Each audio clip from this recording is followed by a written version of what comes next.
Bonjour, bienvenue à Esther aux Premières Loges. Aujourd'hui, 17 novembre, nous sommes au Centre Phi pour le lancement du nouvel opus d'Émile Proulx-Cloutier, La marée haute.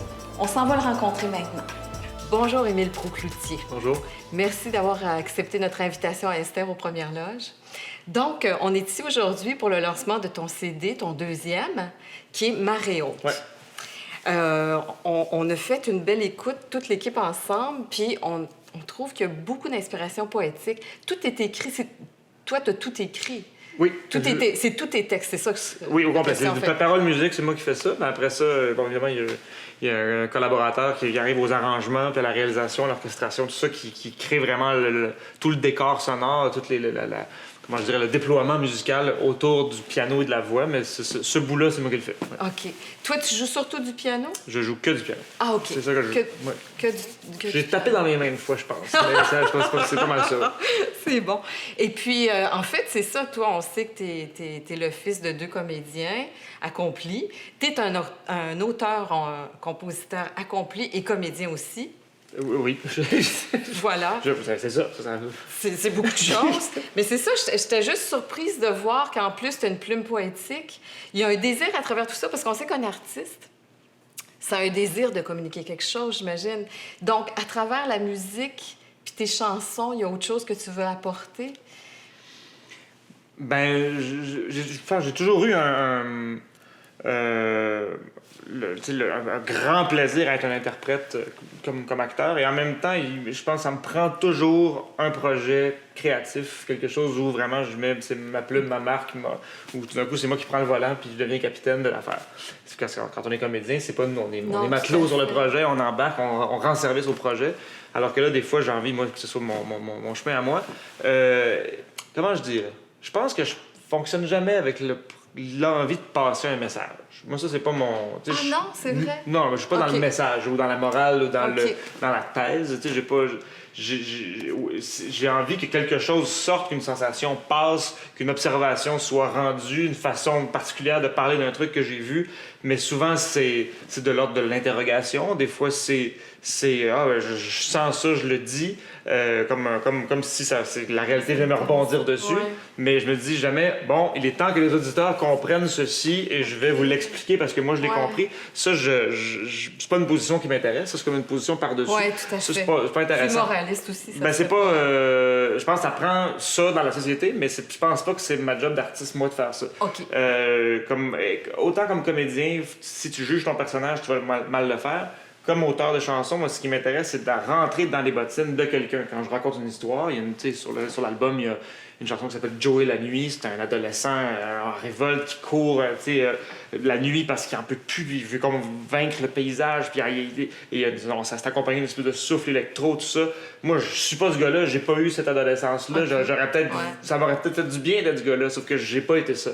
Alors moi, j'essaie d'inventer une vie à Joey, d'avoir inventé une énergie, que ça devienne un personnage monstrueux, mais magnifique en même temps. C'est ça.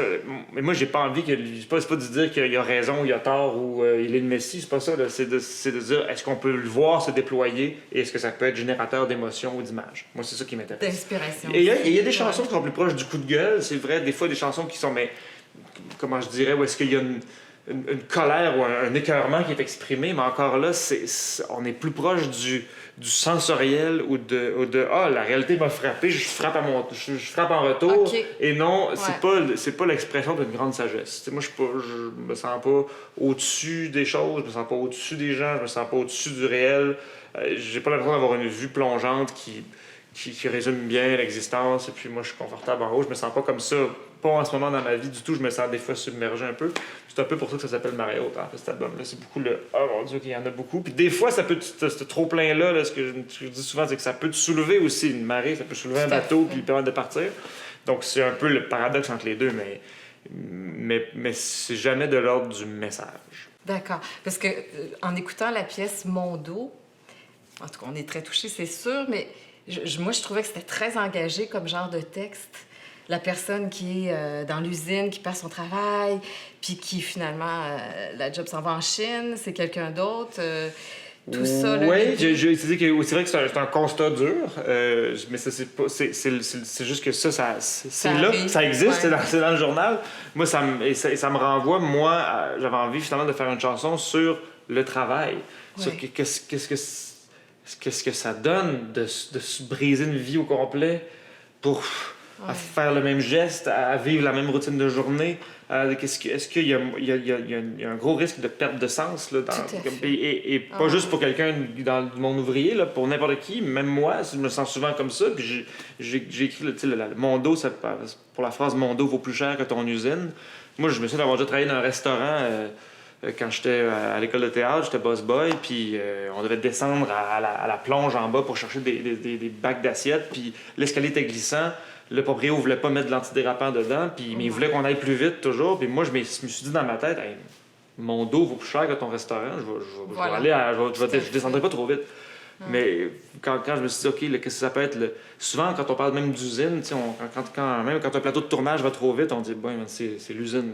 Production. Oui, production qui, des fois, peut-être est dépourvue de sens. Des fois, tu sais même plus à quoi ça sert de faire ce que tu es en train de faire.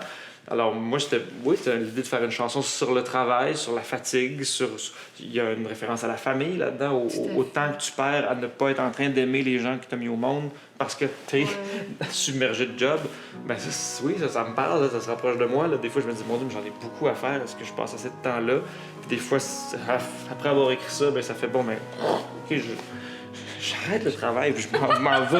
On retourne à la maison. Ben, c'est de se rappeler de ce qui est essentiel, parce que la tout à vie est fait. construite pour nous le faire oublier, on dirait. Tout à fait. Comme ça, t'as choisi de tout fermer.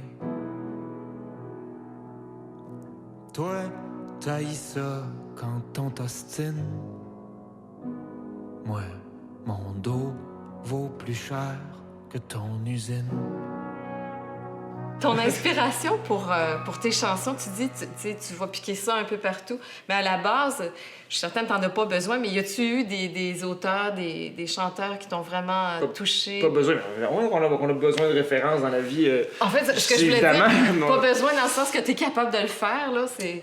Oui, mais je pense que toute personne qui écrit a ses maîtres ou ses modèles. Mais c'est sûr qu'au niveau de l'écriture, des poètes comme Patrice Desbiens, par exemple, c'est ces gens qui viennent te chercher. ça me fascine, cette capacité de raconter une tragédie en 3 détails, des trucs hyper simples. C'est un gars qui a pas juste une belle plume, c'est qu'il arrive à tirer de la beauté de trucs qui sont vraiment pas beaux, vraiment banals, puis il arrive à les placer dans un ordre qui fait que, oh mon Dieu, ça scintille et en même temps, ça a l'air d'avoir été fait là, sur une napkin. C'est sûr qu'on sur le plan de la musique, bon, j'ai écouté beaucoup de Québécois, Desjardins, Flynn, Rivard, Octobre, mais en même temps, quand j'écoute du hip-hop, quand j'écoute même il y a des chansons, il y a des types de musique, tu sais, ce que je fais, ça ressemble pas à Sigur Rós, mais moi, Sigur Rós, ça m'inspire beaucoup, ça me fait voyager, puis j'ai envie de retrouver des sensations qui sont proches de ça. Non, sur le plan esthétique, ce que je fais, ça se compare pas à ce qu'ils font du tout. Mais ça me nourrit autant que quand on est sur la route en tournée, puis que d'un coup on tombe sur le poste country de la région, ben des fois j'ai envie de l'écouter au complet, là, la chanson du gars qui a perdu son père, ben c'est tellement simple que c'est brutalement honnête, puis c'est émouvant autant qu'un orchestre symphonique. Ouais. Fait que moi, les références, je me sens pas au service d'un genre musical. Je me dis pas, moi, j'ai envie de servir tel type de musique. Je suis attaché au texte. Le texte, c'est la locomotive de ce que je fais, mais le rythme aussi. Mon premier instrument, c'est la batterie avant le piano. C'était des bâtons là, quand j'étais petit. Fait que moi, ce rapport-là au caractère percussif des mots, c'est au centre de ce que je fais. Puis j'ai envie que l'histoire que j'ai en tête se déploie dans l'imaginaire des gens. Puis je me dis, bon, mais là, il faut qu'on aille chercher les ressources musicales pour que ce film-là se passe. Que ce soit la course de l'ado, que ce soit cet homme-là dans l'usine. Il y a une chanson qui s'appelle Les derniers mots. C'est un père qui est en train un père qui s'en va trop jeune, en fait, qui est en train de mourir trop vite, puis qui doit parler à son fils pour la dernière fois. Et là, ben, on se dit, OK, je vais être dans un hôpital, je vais être dans une... En même temps, il y a une énergie très, très trip-hop orchestrale dans cette chanson-là. Donc, il y a beaucoup de désir de vivre, en fait. Puis en même temps, ben, on a demandé au clarinettiste de souffler dans un instrument sans faire de notes pour reproduire l'esprit d'un respirateur là, dans l'hôpital. Ouais. Mais en même temps qu'on soit pas dans le réalisme non plus. Alors, tu sais, à chaque fois, moi, c'est de dire, OK, où est-ce qu'on peut amener les gens? Puis là, le réalisateur de l'album, lui, son travail, c'était de prendre toutes ces idées-là puis d'essayer de faire un album qui soit, oui, éclectique, mais cohérent quand même. Ouais. Puis c'est Goudo Del Fabro, puis il est arrivé, il a réussi. Encore la peur qui perle sur ton lobe. Encore gagner moins pour la même job. Puis rager d'un sourire que tu fabriques pour avaler la blague d'un mononcle lubrique. Ça fait juste 10 000 ans qu'on te coupe la parole, qu'on te dompte, ou t'écarte, ou te traite de folle. Là, le vent commence à peine à virer de bord. Il y en a déjà qui se plaignent que tu parles trop fort. Vive ta lumière, vive tes ombres, vivement ta manière de dire le monde, vivement quand tu te lèves comme une marée se lève, que tu marches et que monte à nos lèvres un hymne fou à ta force océane, un hymne fou à ta force de femme. Ils ont bâti le monde entier sur ton dos. Si tu te lèves, tout va trembler, ça va être beau. Je me demandais aussi, en fait, c'est ça, comédien, réalisateur à César, auteur aussi, puis on trouve quand même le temps d'écrire des chansons de temps en temps pour le besoin de s'exprimer. Néanmoins, vous avez une famille, c'est quand même... le temps doit être serré, non? Oui. Oui, le temps est serré, mais je dirais que tu sais, c'est pas auteur de chansons à 16 heures. Je passe beaucoup de temps à faire ça. Là. Ça demande... C'est toutes les semaines, tout le temps. Là. C'est dès que je suis pas en train de jouer, je fais ça. C'est mon autre métier sur lequel je travaille. C'est hyper important. Ben, je pioche longtemps. C'est long écrire une chanson. Là. C'est long. Ça me prend des mois de travail, là, changer des mots de place, trouver des structures. Ben, c'est juste que j'aimerais ça, moi, avoir Il y en a qui écrivent ça en une nuit. Clac! Puis c'est bon. Hop. Ouais. Moi, c'est pas ça. Moi, ça me prend 10 fois plus de temps pour se faire. Quand une minute, mais ça, non, ça n'a pas rapport. Faut que j'enlève ça. Ah, là, j'ai envie de rentrer cette image-là, mais je sais pas où la rentrer, ça marche pas, mais je sais qu'elle appartient à cette chanson-là, mais je sais pas comment y aller. Puis là, trouver le pont entre deux phrases fortes. T'as vu, deux phrases fortes, tu dis ça marche, mais là, c'est le lien entre les deux, par où je passe pour les lier, puis que ça soit pas juste signifiant, mais que ça coule. Moi, je trouve ça dur, là, je trouve ça vraiment dur. Mais en même temps, ça me prend... j'ai envie de dire tout mon temps, mais toutes mes balades, toutes mes promenades, quand je suis tout seul, des moments des cafés, des rêveries. Le calepin, il est tout le temps là. Fait que c'est pas à 16 heures, c'est tout le temps. Mais j'imagine qu'on se forge. C'est pour ça que, je veux dire, le résultat est là pour ça. Il peut parler. Le travail a été fait. Ah, ben merci. On le voit vraiment. Non, en même temps, on veut pas que ça a l'air forçant. Non, ça l'est pas. Mais oui, c'est ça. Je vous cacherai pas, là. C'est pas... Ben bravo. Ben merci. Vraiment, c'est un CD à écouter. Marée haute. Merci beaucoup, Émile Proucloutier. Merci beaucoup. Maman, dans ta mémoire, cherche pour moi un peu de force, une histoire à l'aube des aubes. Nous marchions la terre, suivant ses lois, buvant ses fruits, sans bon Dieu, sans frontières. Maman, mes jambes s'ennuient de courir. Oh, maman, mes amis parlent de mourir. Maman, dis-moi, comment vivre?